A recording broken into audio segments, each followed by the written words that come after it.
Are neryomakki. Low downward block. 1. Assume Kibon Junbi Jase and take one step forward into Apgubi. 2. The blocking wrist is lifted to the level of the opposite shoulder, and the base part of its fist faces the opposite side of the face. The blocking arm travels across the trunk toward the thigh of the front leg.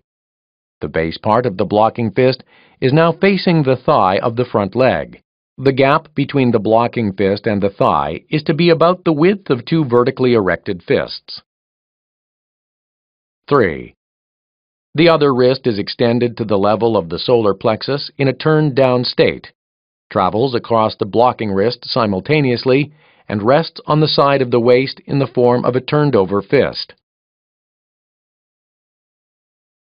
Momtong makki or anmakki. Trunk block or inward block with the outside edge of the wrist. 1. Assume Kibon Junbi Jase and take one step forward into Apgubi. 2. Place the blocking arm outside the defender's body at the height of the shoulder, while the other arm is extended to the level of the solar plexus in front of the body. 3. The outside edge of the wrist of the blocking arm travels to the center of the body, and its fist is kept as high as the shoulder. Simultaneously, the wrist of the other hand rests on the side of the waist with its fist turned over. 4. The inner angle of the elbow of the blocking hand is somewhere between 80 and 120 degrees, and the wrist should not be bent in any direction. Olgul olyomakki. Face upward block. 1. Assume Kibon Junbi Jase. Take one step forward into Apgubi. 2.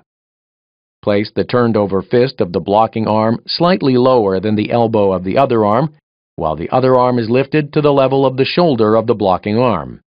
The lifted fist is turned over to face the opposite side of the face. 3. Bring the wrist of the blocking arm to the center of the face above the head, while resting the other wrist on the side of the waist. The gap between the blocking wrist and the forehead should be the width of one vertically erected fist. Pakatmakki. Outward block, with the outside edge of the wrist. 1. Assume Kibon Junbi Jase.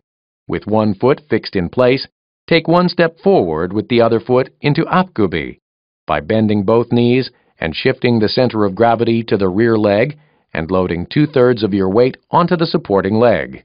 The upper body should be in an upright position, and the inner angle of the rear foot 90 degrees wide open from the center of the body. 2. Place the turned-over fist of the blocking arm slightly lower than the elbow of the other arm, while the top of the other fist is raised slightly below the shoulder of the blocking arm. The gap between the two arms should be the width of one fist. 3. Raise the blocking wrist to be parallel with the shoulder line of the blocking arm. At the same time, the other wrist travels across the blocking wrist and rests on the side of the waist. The top of the blocking fist now faces the body, while the other fist at the side of the waist is turned over facing upward. Sonnaut Godoro Pakatmakki. Hand blade assisting outward block. 1. Assume Kibon Junbi Jase and take one step forward into Dwitgubi. 2. The palm of the blocking hand faces upward and is raised to the level of the opposite shoulder.